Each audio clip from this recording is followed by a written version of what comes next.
Alright, welcome back to the channel, my friends. Warhammer Man Studios. I'm Warhammer Man, and today we're taking a look at Games Workshop's newest terrain. This video is sponsored by CMO Games. More on that later. This is the new terrain for the ruined city of Osgiliath, recently previewed for the Middle-earth strategy battle game, The Lord of the Rings. And honestly, this terrain is looking good. So there's a little video on it. We're going to kind of scroll down here and skip the majority of the article. What we're looking to do is just kind of take a look at the actual terrain.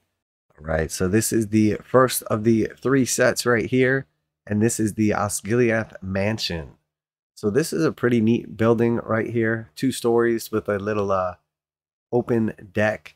I do like the detail on the railing, the stairs. Everything about this actually just looks awesome. Honestly, very impressed with the overall quality of the new terrain. And here we can see a little bit different of an angle.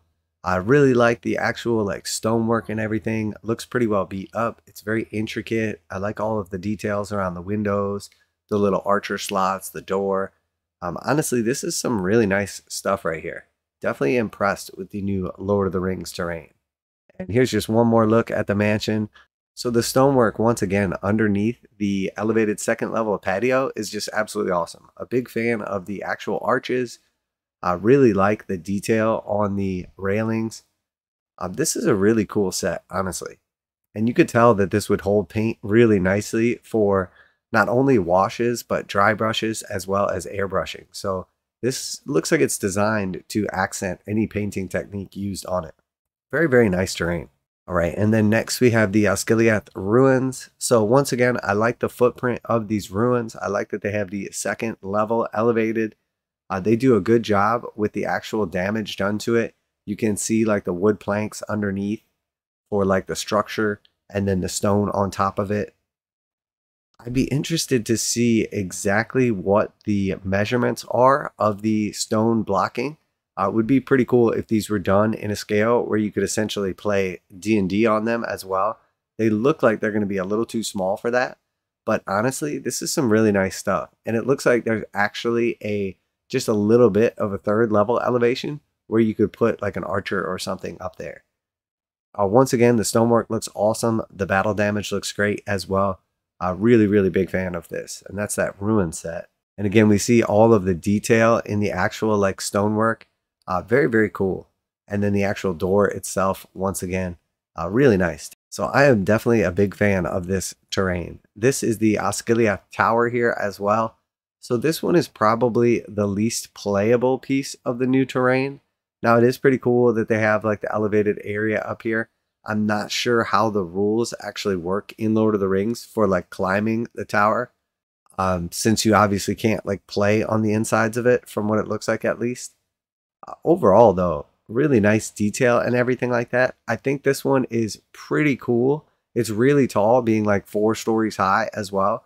But I'm not sure that you get nearly as much actual play out of this.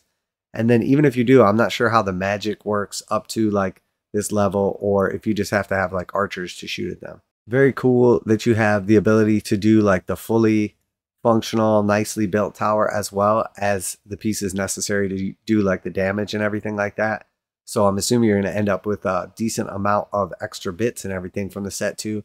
So you could definitely do some little scatter terrain with your extra pieces or throw them in the bits box, use them for basing your models, etc. All right, and then here we have a picture with everything appropriately displayed here. So again, the elevation of the tower is pretty substantial. Looks like you could still interact with it pretty well in the actual game terms and everything. Really cool looking set right here. This is definitely immersive. I think they've done a really good job overall capturing the stone and wood, the architecture of Osgiliath. They've managed to capture not only the overall look, but just minor little details such as the stonework are just very, very impressive. I really like this. I think they did a great job on this terrain. I am definitely a fan. Now, unfortunately, I have to say my main issue with this terrain and why I would never really purchase it or actually be interested in it is the relative size difference. So I mostly play Warcry and Sigmar, 40k, and Kill Team, Necromunda, all of the mainstream Games Workshop games. Never really gotten into Lord of the Rings, and one of the biggest prohibitive things for the game, for me at least, is the actual models. For me, the models are very important, almost as important as the actual game is. And it's not so much that the models don't look good for their scale or for their size, but the actual scale of the Lord of the Rings game offered by Games Workshop is substantially smaller than like 40K or even Sigmar at this point in time.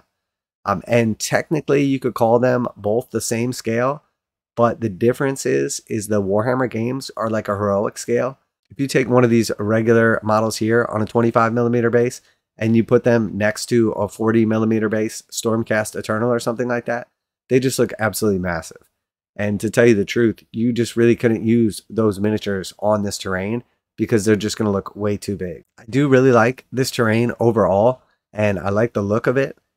I wish they would do a little bit more terrain like this for actual Age of Sigmar. They have some similar style terrain like this for Age of Sigmar that is pretty nice, honestly. A lot of the stuff from like the Defiled Ruins set, and then also like the new domicile shells and statues and everything. But again, the difference in scale is immense. I think if you put two pieces of this terrain next to each other, it would be very clear that they don't belong in the same game or on the same table. And I know that was part of the licensing when Games Workshop purchased the rights to Lord of the Rings, was that they were not able to do it in their like regular scale. It had to be in this sort of like smaller scale. As someone that doesn't really play the game or follow it as much, I don't know all of the exact details, why that decision was made, etc. I imagine that probably Lord of the Rings wanted to keep their stuff differentiated at least a little bit from Games Workshop. But the truth is, I think that's probably the biggest limiting factor, not only on the models, the game, and the terrain itself. And now a quick message from this week's sponsor.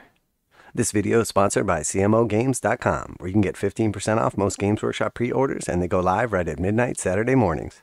CMOgames.com offers free shipping on orders over $25 in the US 48, and most orders ship within 24 hours. CMOgames.com has been selling Games Workshop products online for more than 20 years, and customer service is their top priority. CMOgames.com carries the full line of Games Workshop products, including 40K, Age of Sigmar, Kill Team, warcry, paints, hobbies, and tools. Visit CMOgames.com using the affiliate link in the description below so they know you heard about CMOgames.com from Warhammer Man Studios. Now, back to the video. Had they chosen to go slightly larger, I think it would have been more of a success. Even these current Games Workshop miniatures, like the brand new ones that come out for Lord of the Rings, look completely subpar in relation to the stuff that comes out for Warhammer. And if you have the best miniature manufacturing company in the world designing and making these miniatures, and clearly the ones for Lord of the Rings are substantially worse than the ones for Warhammer, I think it's very obvious that the scale is at least part of the problem, if not the main issue. Because it's not like those same artists can't design awesome miniatures for Lord of the Rings. It's obviously something to do with the limitations of the actual production or design at that scale. So overall, I do really like this set. It's definitely some cool stuff, and I'm sure the Lord of the Rings players are super excited for this. This is definitely some awesome terrain. Again, it doesn't really apply to me, and I've obviously laid out the limitations for me on not only the actual kits, but on the game itself.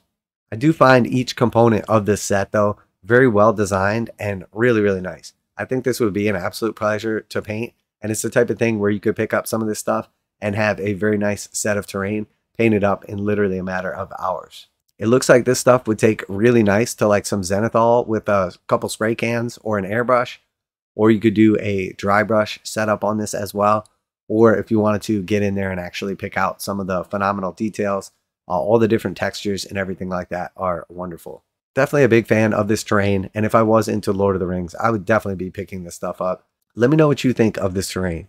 The detail on it is absolutely phenomenal, and while I'm all about 3D printing or crafting, oftentimes I think you'll find with some of these Games Workshop kits, especially some of the nicer terrain kits, that even though they are a little bit pricey, by the time you actually spend your time crafting or account for all the little bits and pieces and stuff like that, the supplies that you need to purchase just to do a conversion of some terrain like this, I suspect you're probably getting closer to what you pay for this as well.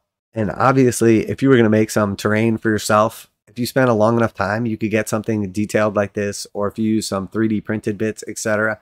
But the truth is, I think you could spend probably countless hours building your own terrain from scratch, and you're not likely to reach the level of detail on this mansion. I am very impressed by this piece. This is by far my favorite of the set. And honestly, this alone makes me wish that this was scaled up a little bit larger, because I would absolutely love to play Age of Sigmar with some pieces of terrain like this. So I've got to give it to Games Workshop on this terrain set. It is very, very impressive. Super cool. I love the modularity of it. You could obviously leave pieces like the roof unglued so you could play inside of it if you wanted to. You could use this for various things like D&D campaigns. Definitely very impressive. I think for me, the biggest issue is the scale. And honestly, when it comes to making terrain like this, you could craft up some cool stuff that would have the outline and everything, but you would be hard pressed to get this type of detail from something homemade. So I got to give this honestly like 5 stars on the overall quality and look. I am very impressed by Games Workshop's terrain, and definitely excited for those Lord of the Rings players out there who will definitely be enjoying this. So let me know what you think down below. Always like to hear back from you guys, your opinions and everything like that. There's definitely a sliding scale of balance between price and effort. You could probably pick this setup for, roughly $60 to $80 depending on the prices and what kind of discount you can get on it. And I think you would be hard pressed to make anything this good, especially without spending at least 20 to 100 hours on it. So really what the sacrifice is, you're paying a little more money up front for the kit. So it's costing you a lot of cash, but in exchange for it, you save all of the excess time that you would have to spend trying to create something like this. The problem is when you dedicate a ton of time to crafting or something like that, if you're looking at it as just a cost benefit analysis, if you think about how much you typically make an hour at your job or a day or a week, however you want to look at it, and then you break that down, more likely than not, your time is probably worth more than the amount of money that you save when you do crafting projects. Now, if you're doing a whole table or something like that, that's different. Or if you have a lot of time and not a lot of money, I was in that situation myself years ago, and I used to craft and convert everything. But now, honestly, time is much more of a limitation than actual money is for me. So that puts me on the other end of the sliding scale, where I would rather buy something really nice and high quality and then spend my time building and painting it instead of actually crafting it and then spending all the excess time just to save a little bit of money. So that's my opinion. Let me know what you think. Always like to hear back from the Lord of the Rings players. It's very rare we do a video specifically about Lord of the Rings. So I did want to touch on this terrain because it is some really nice looking stuff right here. Special thanks to CMO Games for sponsoring this video. Check them out to save 15%.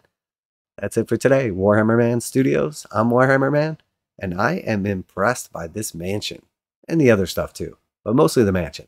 And I'm out of here.